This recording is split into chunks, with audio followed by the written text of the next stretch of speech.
More needs to be said about overly complex, egregiously inhumane, and impractical solutions to problems.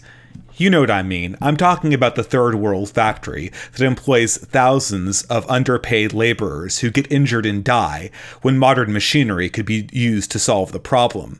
I'm talking about the old lady down the street who meticulously cleans her old furniture when cheap, modern versions are readily available in her price range. I'm thinking of things like that Simpsons episode where we realize the citizens of Springfield get their ice from the Arctic. You've got to start selling this for more than $1 a bag. We lost 4 more men on this expedition. If you can think of a better way to get ice, I'd like to hear it. People should ask themselves what makes proposals for really impractical and complicated solutions so popular. A lot of times it's complacency. People have done things that way before, and they'll carry on doing them in the future. But at this particular moment, I'd like to focus on an entirely different reason that people propose complicated solutions to problems that don't work and are utterly inhumane. And that is laziness. If the only solution to a problem is so utterly impractical and hyperbolic that it can never be undertaken in any kind of realistic way, the person proposing it is protected from any expectation that he'll be forced to do work or exert effort to solve the problem before him. To use the Simpsons example, if Apu in the Quickie Mart were unwilling to restock his ice chest, he might well propose that the only way to get new ice was a new expedition to the Arctic to mine it, thus saving him from the expectation that he would need to refill his ice supply. Complicated solutions are the refuge of the indolent.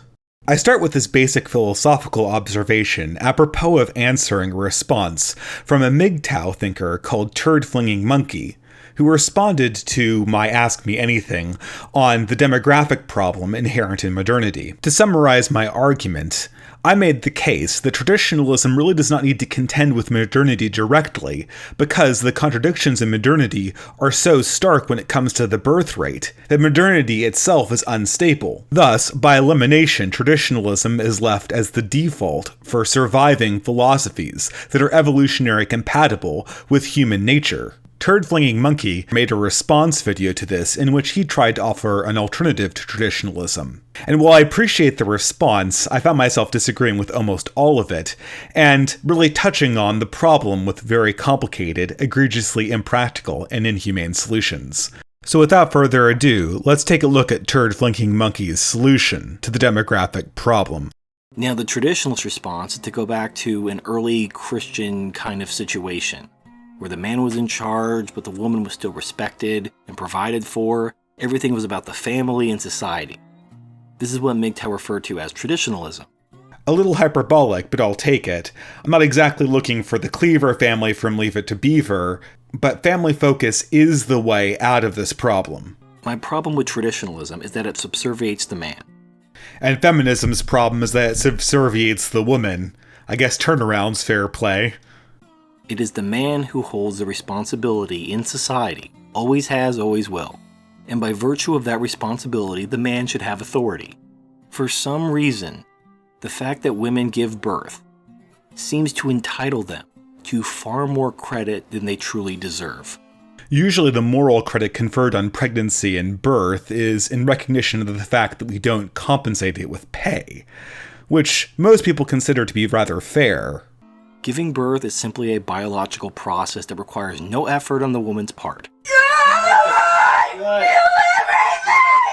And somehow that makes her equal, or comparably equal, to a man who works himself to death, decade after decade, to provide for his family. Whenever I hear these MGTOW critiques, it always sounds like modern relationships are composed of 19th century co-workers from Newcastle, Britain, marrying modern-day purple-haired spoiled SJWs.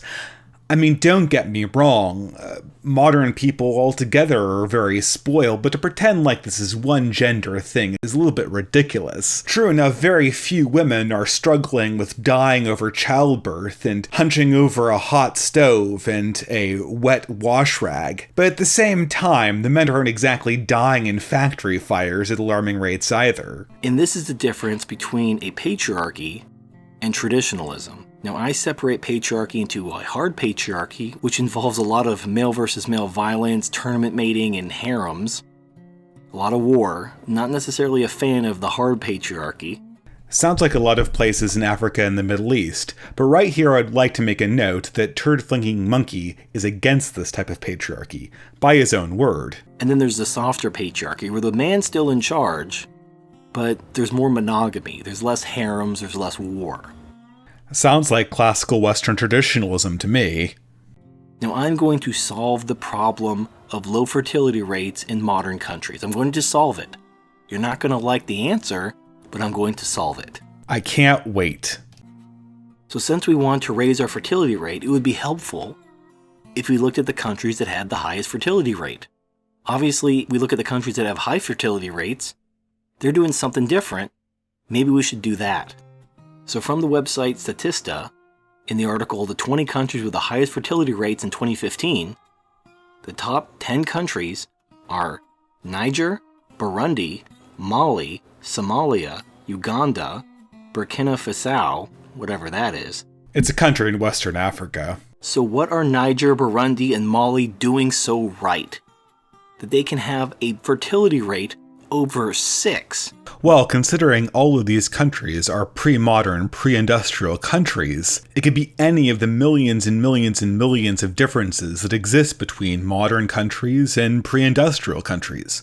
But I wonder which one Turd Flinging Monkey will bring up in this example. You might come across these BBC articles from 2012 saying that Niger is the worst place to be a mother. The worst place to be a mother according to Save the Children. Unsurprising considering Niger is a pre-industrial country and almost devoid of modern medical treatment. Here, Turd Flinging Monkey goes on about a number of other statistics that show low standard of living among women, which is unsurprising since there's a low standard of living among everybody in these West African countries. But one statistic I'm disappointed he didn't bring up was the fact that cereal consumption, and in particular the consumption of Captain Crunch, is astronomically high in the Western world in all these countries with very, very low fertility rates. Yet in Africa, they consume almost no Captain Crunch. I wonder why he didn't bring that statistic up. So what does this tell us? That Captain Crunch leads to low fertility. If you want a high fertility rate, all you gotta do is oppress the shit out of women. Are you sure it's not the Captain Crunch? Don't educate them. Don't give them rights. Don't even give them healthcare, apparently. And definitely don't give them Captain Crunch. That kills your birth rates. I mean, the numbers don't lie. You can't argue with the statistics. The statistics that show that Captain Crunch causes low fertility rates in countries. Inarguable. Fertility rates over 6. So what would this involve?